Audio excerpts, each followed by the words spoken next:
ጤና ይስጥልኝ እንደምናችሁ ውድ የሪያሊቲ ሚዲያ ተከታታዮች የተለያዩ ዜናዎችን በስፋት ይዘናል ተከታተሉን እያልኩኝ በቅድሚያም ጋፋው ድምጻዊ ቴዎድሮስ ካሳሁን ቴዲ አፍሮ ላይ እየደረሰ ያለው ጫናና ወከባ ህግን በጣሰ መልኩ ይበልጥ አደገኛ እርምጃ ወዳለበት ደረጃ መሸጋገሩ ተጋለጠ። የፌዴራል ፖሊስ የደንብ ልብስ የለበሱ መሳሪያ የታጠቁና በፌዴራል ፖሊስ ተሽከርካሪ የመጡ ታጣቂዎች የሚሲ አካባቢ የሚገኘውን የቴዲ አፍሮ የግል ስቱዲዮ እና ቢሮ በኃይል ተሰብሮ መግባታቸውን የዓይን እማኞችና የቅርብ ምንጮች አረጋገጡ።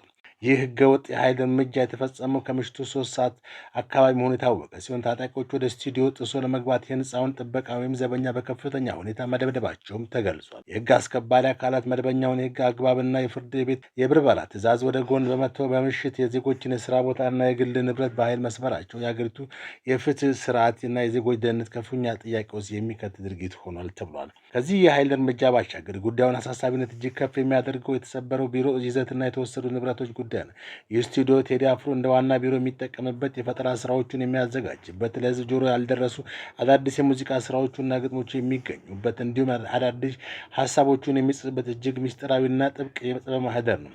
በስፍራው በርካታና ውድ የሆኑ አእምሯዊ ንብረቶች የሚገኙ ሲሆን አሁን በወጡ አዳዲስ መረጃዎች መሰረት ሰብሮ የገቡት የፖሊስ አባላት ከስቱዲዮ ውስጥ 2 ላፕቶፖችን፣ ስፒከሮችን፣ የሙዚቃ ማቀናበሪያ መሳሪያዎችን እንዲሁም የተለያዩ ስቱዲዮ እቃዎችን ወስደዋል ተብሏል። እነዚህ የተወሰዱ ላፕቶፖችና ማቀናበሪያ መሳሪያዎች የድምፃዊውን አዳዲስ ስራዎችና ምስጢራዊ ጥበብ ማህደሮች የያዙ በመሆናቸው በድምፃዊ አእምሯዊ ንብረት ላይ የተደቀነውን አደጋ በእጅጉ አጉልቶታል።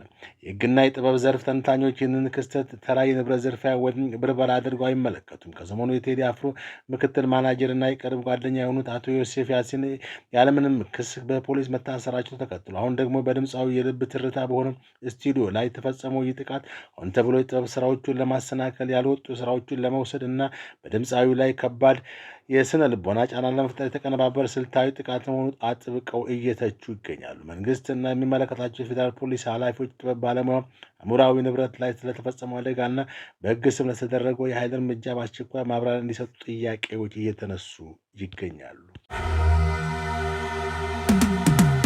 የቀድሞው የአሜሪካ የውጭ ጉዳይ ሚኒስትር የአፍሪካ ጉዳዮች ረዳት ኃላፊና አንጋፋው ዲፕሎማት አምባሳደር ቲቦር ናጂ ለታዋቂው ኢትዮጵያዊ የሙዚቃ ኮከብ ቴዎድሮስ ካሳሁን ወይም ቴዲ አፍሮ ያላቸውን ጥልቅ አድናቆት በይፋ ገለጹ። አምባሳደር ቲቦር ናጂ በማህበራዊ ትስስር ገጻቸው ባሰፈሩት አጭር ነገር ግን ጠንካራ መልእክት ቴዲ አፍሮ በሙዚቃ ስራዎቹ በኩል በኢትዮጵያ ፖለቲካ ውስጥ ያሉ ክፍተቶችንና ውድቀቶችን በድፍረት ለመተቸት ላሳየው ቁርጠኝነት ከፍተኛ እውቅና ሊሰጠው እንደሚገባ አሳስበዋል።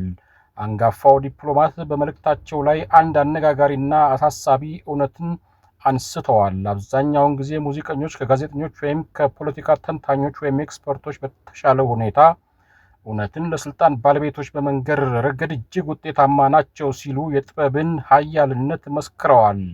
በማስከተልም ሰዎች ቴዲ አፍሮን ሊወዱትም ሆነ ሊጠሉት እንደሚችሉ ጠቅሰው ነገር ግን የፖለቲካ ስህተቶችን በግጥምና በዜማ ሸምኖ በድፍረት በማቅረብ ላሳየው ቆራጥነት ክብር ሊሰጠው ይገባል በማለት የኢትዮጵያ ሕዝብና የፖለቲካው ማህበረሰብ የቴዲ አፍሮን መልእክቶች በጥሞና እንዲያዳምጥ ጥሪያቸውን አስተላልፈዋል። ይህ የአምባሳደር ቲቦር ናጂ አስተያየት ቴዲ አፍሮ በቅርቡ ካወጣቸው አዳዲስ የሙዚቃ ስራዎችና በውስጣቸው ካዘሉት ጥልቅ ሀገራዊና ፖለቲካዊ ቅኔዎች ጋር ተያይዞ የመጣ በመሆኑ ብዙዎችን አስገርመዋል። አንድ የውጭ ሀገር ከፍተኛ ዲፕሎማት የኢትዮጵያን የውስጥ ፖለቲካዊ ትርክት ከአንድ አርቲስት ሙዚቃ ጋር አያይዞ እንዲህ አይነት ግልጽ ምስክርነት መስጠቱ የቴዲ አፍሮ ስራዎች ከሀገር ውስጥ አልፈው በዓለም አቀፍ የዲፕሎማሲ ማህበረሰብ ዘንድ ጭምር ምን ያህል ተሰሚነት እና ተጽዕኖ እየፈጠሩ እንደሆነ የሚያሳይ ትልቅ ማረጋገጫ ሆኗል። የቅርብ ጓደኛቸውን በመግደል ሲያሽከረክር የነበረውን የከፍተኛ ባለስልጣን መኪና ወስደው የተሰወሩት 2 ግለሰቦች ከ23 እስከ 25 ዓመት በሚደርስ ጽኑ እስራት ተቀጡ። የወንጀል ድርጊቱ የተፈጸመው ግንቦት 8 ቀን 2016 ዓ.ም በጉለሌ ክፍለ ከተማ ወረዳ 8 ሰሜን ማዘጋጃ ተብሎ በሚጠራው አካባቢ ነው።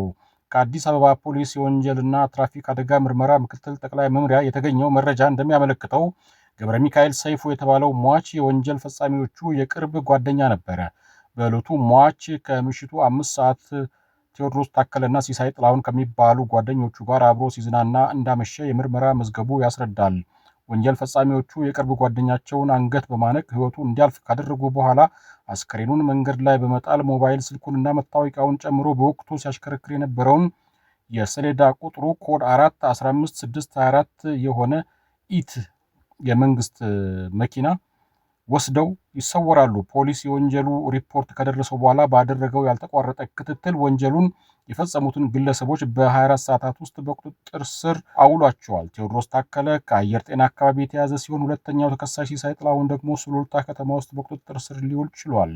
ግለሰቦቹ በቁጥጥር ስር ከዋሉ በኋላ በተከናወነ ምርመራ የማስፋት ስራ የሰረቁትን ተሽከርካሪ በሸገር ከተማ ሁለቴ ተብሎ ወደሚጠራው አካባቢ በመውሰድ እንዲሸጥላቸው ለአንድ ግለሰብ እንደሰጡት በማረጋገጥ መኪናው ከቆመበት ቦታ በምሪት እንዲመለስ ተደርጓል። ፖሊስ የምርመራ መዝገቡን በሰውና በሰነድ ማስረጃ በማስደገፍ በአቃቤ ሕግ አማካኝነት ክስ እንዲመሰረት አድርጓል። ቴዎድሮስ ታከለና ሲሳይ ጥላሁን በሰው መግደል እና ከባድ ውንብድና ወንጀል ክስ ተመስርቶባቸው ጉዳዩን የተመለከተው የፌዴራል ከፍተኛ ፍርድ ቤት ልደታ ምድብ ሁለተኛ ወንጀል ችሎት ተከሳሾቹ ጥፋተኛ ሆነው በመገኘታቸው ቴዎድሮስ ታከለ በ25 ዓመት፣ ሲሳይ ጥላሁን በ23 ዓመት ጽኑ እስራት እንዲቀጡ ወስኖባቸዋል። ስለ መኪናው የተሰጠ ዝርዝር መረጃ ግን የለም። በፎቶ ለማየት እንደተቻለው 4 ቁጥር ነው፣ የመንግስት ነው፣ ቪኤት የሚባለው መኪና ነው። በከፍተኛ ባለስልጣን ሲያዝ እንደነበረ ነው።